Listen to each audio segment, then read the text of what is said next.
I'm very passionate about what I do, and where I'm at on a big European research project at the moment is trying to raise awareness about brain health. I just want people to start thinking about it.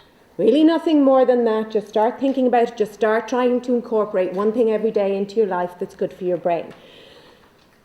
But most people don't know what's good for their brain or don't know what to do. And so I have to start with awareness and education and building up that brain health literacy.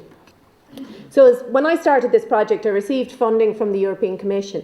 The first thing I did was I went out and I asked the general public what they feared most about growing old.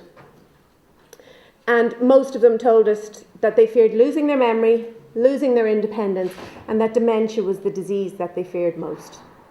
And unfortunately, they're bang on, because that challenge is one of the biggest challenges facing society. We're all living longer, but unfortunately the quality of those extra years is not as good as we would like it to be.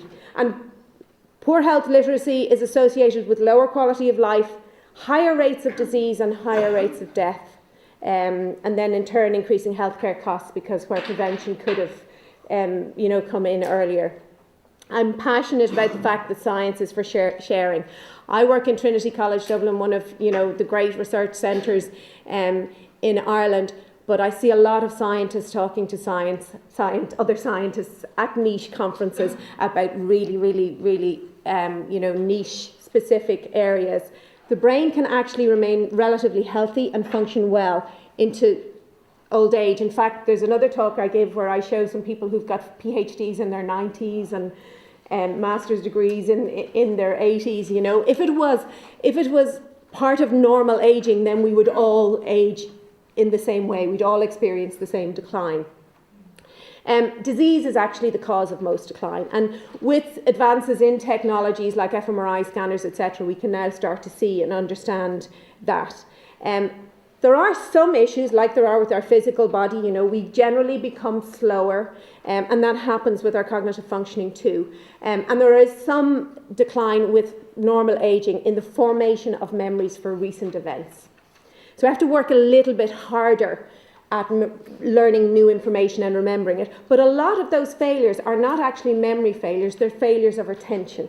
We seem to, as we get older, get a little bit more absent-minded. So we're not actually attending with full focus to the information being presented to us. And if you're not attending with full focus to the information being presented to you, you haven't a hope in hell of remembering it, because you didn't take it in properly. So that's kind of a key thing when you get older, is actually probably have to work a little bit harder at the front end when the information is coming in. So then the next concept that's related to this is a concept known as cognitive reserve. And it seems that some people can maintain better brain function even in the face of disease. And this resilience is linked to certain lifestyle factors. You can read all about it in detail on our website. And you don't need a teacher to be educated. You don't need a third party. You don't need another person. You can educate yourself, and you can build your brain and build those reserves so that you have some sort of protection in advance. And building these reserves isn't just for older people. I would love to be getting young children thinking about their brain health at the same time as we're getting them thinking about brushing their teeth, because it's across the lifespan. We don't know yet how this happens. It may be that it's simply more brain reserves. So when you do something, you get neurons. And the more you do something, the more neurons you get. So it could be just that you have more neurons and more connections, so that when disease hits, it damages these neurons, but you've still got these ones. And so for things like word finding difficulties, if the connection that brings you to the word for school is gone, if you've educated yourself and you have another word like learning establishment, that connection's still there. No, but it doesn't matter. The connection is still there, so you can still function. So you have much more connections.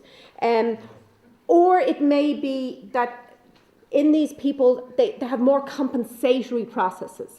So it means that if there's damage to a certain part of the area, they learn to harness another part of their brain to engage in the activity, or they somehow bypass that and create a loop. You often see that kind of thing happening with stroke patients, and you learn how to do things the other way. You know, a very simple way is if you break your right arm and you're right-handed, you start to learn over the course of the thing how to do things with your left hand. So it could be that, we don't know. But what we do know is that there are risk and protective factors, and it really is important and possible to look after your brain health. Now, the biggest risk factor, unfortunately, is age, and there's nothing that we can do about that. There seems to be some family history and some genetics, but it's difficult to tease that apart, because if you understand, families share lifestyles, generally. They share diets, they frequently have similar education levels, etc. So it's very hard to tease that apart.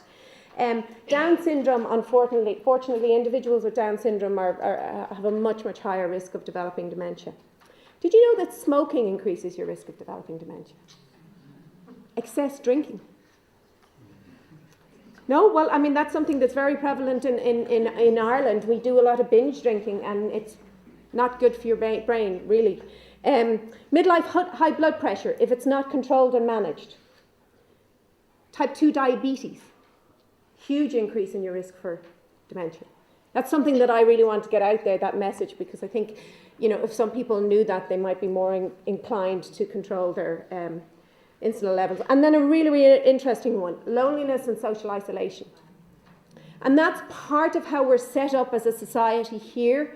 In a lot of Western cultures, we tend to live in peer groups. And so as you get older, your social networks die off. We need much more intergenerational contact, because there is a direct correlation between the density of your social networks and the density of your neural networks in your brain.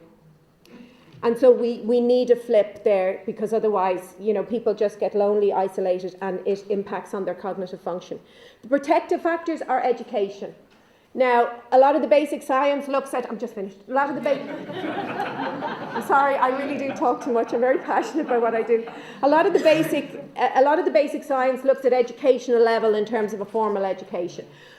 But occupation is also important. There's certain types of occupations that you have that can stimulate. Myself, I left school at 16. I went back to do my degree when I was in my 40s. I just think we live too long now for just one career or one lifespan or to change things. Personally, I think teaching and working with young students now, I think it's probably a better age to go to university, because you're passionate about what you do and what you learn. Exercise, physical exercise. Your brain is the biggest consumer of oxygen and nutrients in your body. You've got to exercise physically so that you can feed your brain. Mediterranean diet, there it is again, it comes up for lots of other reasons, but colourful vegetables, green vegetables, oily fish, they really seem to infer protection. Social connection, it's the converse of the social isolation problem, but you've got to get out there, and I believe getting out there online, you know, is a way to do it. And we need to get more older adults online and get people connected, because people can go from online to offline. You know, people can talk and then find out about a course or find out that there's something going on in their library, and they can become more connected that way. And then mental activity. And a lot of people who think they're doing something for their brain tend to do things like crosswords and Sudoku, etc. They make you very good at crosswords and Sudoku. We're not necessarily sure how good they make you. The thing is, change and learning is key. It's like going to the gym. If you keep doing the same thing, you kind of hit a plateau. Your brain can do it on autopilot. So you really got to keep pushing yourself to the next level. Whatever it is you do, you know, when you've done that course, don't say, hey, I'm great, I did that course. Say, okay, what do I do next?